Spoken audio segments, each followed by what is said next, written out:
मृत्यु लोक में मनुष्य जो पुण्य और पाप करता है बारी बारी से उसे भोगना पड़ता है। बहुत ध्यान से सुनोगे तो आपको बड़ी सावधानी प्राप्त हो जाएगी। जो छोटी मोटी गलतियां आप हंसी खेल में करते हैं वो भी आपको दंड भोगना पड़ेगा। ये पाप और पुण्य बिना भोगे नष्ट नहीं होते कि आपने पाप कर दिया और दान दे दिया तो वो पाप कट गया, ऐसा नहीं है। पुण्य का अलग विभाग होगा, पाप का अलग विभाग होगा। अगर काट सकते हैं तो सिर्फ भगवान काट सकते हैं। भगवान का भजन काट सकता है, दूसरा नहीं। लाखों जन्मों में जो तुमने पाप और पुण्य किया है, जो एकत्रित है, उसका नाम है संचित कर्म। संचित पाप और पुण्य। और उससे जब मनुष्य शरीर मिलता है या जो शरीर मिलता है, उससे जो हिसाब निकाल करके कुछ पुण्य और कुछ पाप, उसे प्रारब्ध भोग कहते हैं। फिर यहां कर जो नवीन कर्म किया जाता है उसे क्रियमाण कहते हैं। मनुष्यों के लिए जो उनका जमा हुआ पाप और पुण्य है वो अंकुरित होकर बढ़ता रहता है, ब्याज दर ब्याज। बहुत दुर्गति होती है, इसीलिए बहुत जन्म हम भोगे तो भी अपने संचित कर्म को नहीं भोग सकते।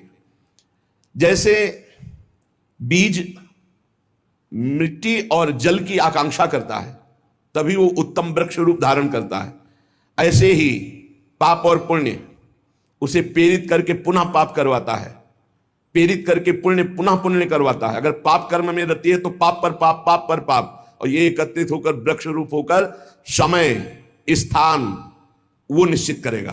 पाप तुम्हें कहां दंड देना है, समय स्थान। बुरी दशा आने के पहले बुद्धि बदली जाती है, उसकी बुद्धि बदल दी गई। आप ना आवे आप पर ताई तहां ले जाए, वो वहीं ले जाएगा, उसी स्थान पर मारा जाएगा, उसी स्थान पर जो दंड उसे मिलना मिलेगा। जैसे आपने छोटा पाप किया तो आपके चलते समय पैर में कांटा चुभेगा और दुख होगा। कांटा निकाला गया, थोड़ी दिन वहां दर्द रहा, खत्म हो गया, आपका पाप क्षय हो गया। छोटा पाप कोई, आगे बताया जाएगा कौन कौन से पाप से कैसे कैसे दंड मिलते हैं। अब अगर आपसे थोड़ा बड़ा पाप बना है तो वही पैर में लोहे की कील बनकर चुभेगा, कांटे की जगह लोहे की कील, अधिक दुख होगा। और बड़ा पाप बना है तो खजूर का कांटा, बड़ा कील, ऐसे आपके पैर में चुभ।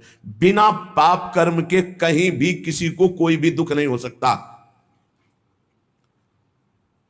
सिर में दर्द होना, आजीवन पूरे जीवन सिर का रोग हो गया कि वो दर्द ही होगा 2-4 दिन में, 10 दिन में, पाप का कारण। अपथ्य भोजन, सर्दी सहन न होना, गर्मी सहन न होना, हर समय हृदय जलते रहना, पाप का लक्षण। भिन्न भिन्न पाप भिन्न भिन्न प्रकार के दुख देते हैं दीर्घ काल तक। शस्त्र और अग्नि आदि का भय ये पाप के कारण होता है।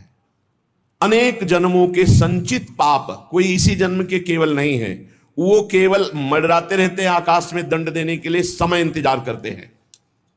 जैसे नरक में पड़े हुए जीव तुम देख रहे हो, घोर पाप का फल भोग रहे, केवल दिखाया गया था नरक। जानते हो किस बात से? कल याद होगा सुमति जी ने पानी पीने जाने वाली गौओं को वैश्य कुल में 7वें जन्म में जन्मे जब थे तो उन्होंने उनको नहीं पीने दिया, इसके अपराध से उनको नरक दिखाया गया था। तो वो यमदूतों से प्रश्न करते जाते हैं और उनका उत्तर यमदूत देते जाते हैं। ये जो तुम देख रहे हो तड़पते हुए जीवों को नरक में, महापापी लोग हैं, अपने पाप का फल भोग रहे हैं। जब कोई पुण्यात्मा होता है तो स्वर्गलोक में जाता है, देवताओं के साथ रहता है, गंधर्व उसका गुणगान करते हैं, अप्सराओं का नाना प्रकार से सुख उठाते हैं। और जब पुण्य भोग क्षीण हो जाता है तो फिर यहां आकर के मनुष्य लोक में अपने कर्मानुसार जन्म लेते हैं। राजन, ये जो तुमने पूछा कि किस किस पाप से पापियों को कौन कौन सा नरक में दंड मिलता है, वो मैं बतला रहा हूं। जो नीच मनुष्य कामना और लोभ के वशीभूत होकर दूषित दृष्टि से हर स्त्री को भोग भाव से देखता है, जिसको देखता है बस काम भाव से देखता है। बोले जो दुष्ट दूषित भाव से माताओं बहनों को भोग दृष्टि से देखता है, तो यहां बड़ी बड़ी चोंच वाले वज्र के समान जिनकी चोंच ऐसे गिद्ध बार बार हजारों वर्ष उनकी आंखों को नोचते और खाते रहते हैं, वो आंखें बार बार होती रहती हैं, बार बार निकालते, यही वहां है कि मरना नहीं है। उनकी दोनों आंखों को वज्र तुल्य नरक के पंछी बार बार निकालते हैं और खाते हैं, और उनके पुनः नए नए नेत्र उत्पन्न हो जाते हैं। इस पापी को पलक झपकने तक के लिए विश्राम नहीं मिलता, निमिष तक के लिए कि थोड़ा चैन मिल जाए, महान दुख होता रहता है। हजारों वर्ष तक उसको इस नेत्र दर्द पीड़ा भोगनी पड़ती है। और फिर जब मृत्युलोक में जन्मता है तो नेत्र रोगी पैदा होता है। वो यहां पैदा होगा नेत्र रोगी, या नेत्र ही नहीं है या नेत्रों में दिखाई नहीं दे रहा, कई तरह के व्यवधान, जिन्होंने नेत्रों का दुरुपयोग किया।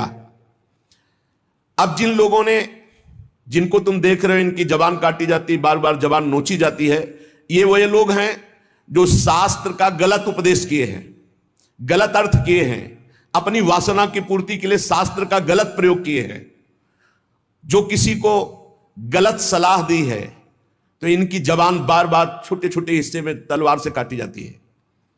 शास्त्र का उल्टा अर्थ बताया, उसकी जबान को वहां हजारों वर्ष काटा जाता है। खिलवाड़ नहीं, प्रश्न उत्तर कर देना। अगर आपका उत्तर गलत है तो आप नरक जाएंगे। प्रश्न करता तो आप पर श्रद्धा करके पूछ रहा है और आपने मनमानी उत्तर दे दिया और वैसा आचरण कर दिया तो उसको पाप नहीं लगेगा, पाप आपको लगेगा क्योंकि आपने आदेश किया है और आपकी दुर्गति हो जाएगी। इसीलिए अनाधिकारी को जब जनक जी महाराज विदेह राज ने पूछा, निमि जी ने नवयोगेश्वरों से कि मैंने यही प्रश्न कर्म के विषय में सनकादि से पूछा था, वो मौन थे, कोई उत्तर नहीं दिया, क्यों? तो बोले उस समय आपका ज्ञान जागृत नहीं हुआ था, आप उस समय अनाधिकारी थे, कर्म का बड़ा सूक्ष्म विषय होता है, इसीलिए वो मौन थे। ऐसा नहीं कि हर प्रश्न का उत्तर फटाक से दे दे, और वो गलत है अगर उत्तर तो शास्त्र सम्मत नहीं है तो उत्तर देने वाले को नरक का दंड मिलेगा, उसकी जबान हजारों वर्ष वहां काटी जाएगी। जो शास्त्र का गलत अर्थ करता है, जो शास्त्र को अपनी वासना पूर्ति के लिए घुमा करके बोलता है, जो किसी को बुरी सलाह देता है, उसकी जबान यहां काटी जाती है, जो देख रहे हो। और हे सुमति जी, जो वेद की निंदा करते हैं, देवताओं की निंदा करते हैं, संतों की निंदा करते हैं, वैष्णव की निंदा करते हैं, गुरु की निंदा करते हैं, गुरु पर दोष दृष्टि करते हैं, गुरु को वक्र दृष्टि से देखते हैं, क्रोध दृष्टि से, उन सब को यहां भयंकर वज्र तुल्य वाले जिनकी चोंच है, ऐसे पक्षी गिरा गिरा करके उनके अंगों को नोचते हैं, जबान, आंख और उनके शरीर के अंगों को।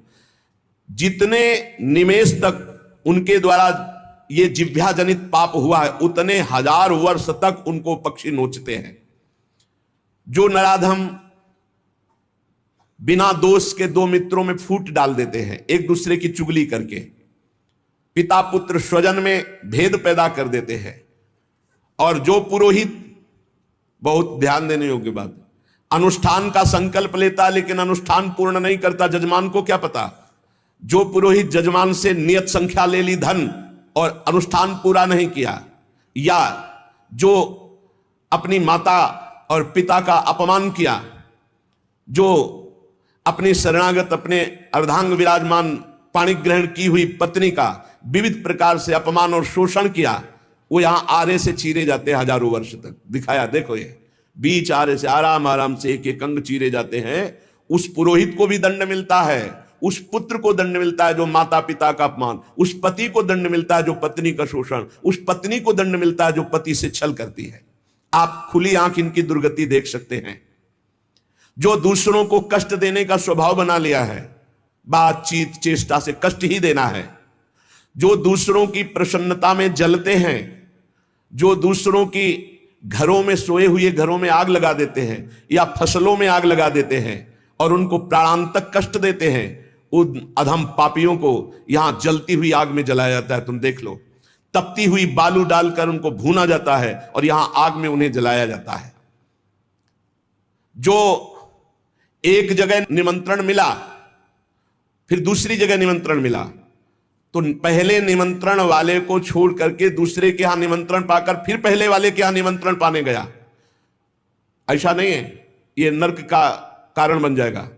एक जगह निमंत्रण है, वहां गए, अगर हम भूखे हैं तो भूखे, नहीं मिला तो नहीं मिला, अब दूसरे दिन देखा जाएगा। 2 3 4 निमंत्रण, ऐसा नहीं।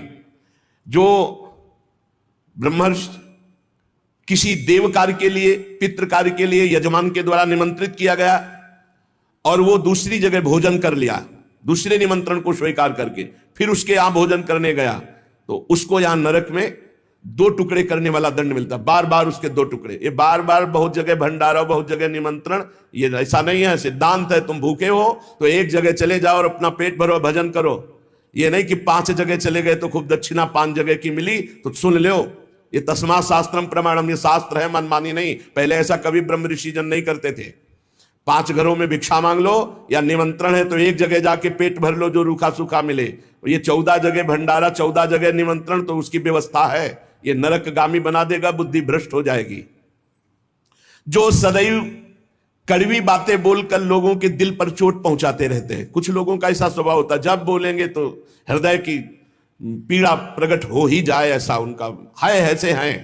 ऐसे हैं वो, ऐसे बोलते हैं कि अत्यंत पीड़ा दे।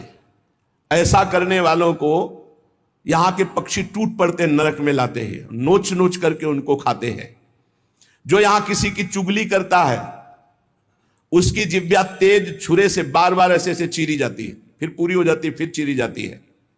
जिन्होंने उद्दंडतावश अपने पूज्य जनों का अनादर किया, उनको मारा पीटा, गुरुजनों को, अपने गुरु को, माता को, पिता को, बाबा को, पितामह को, ये पूज्य जन है, ये गुरु के समान पूज्य है।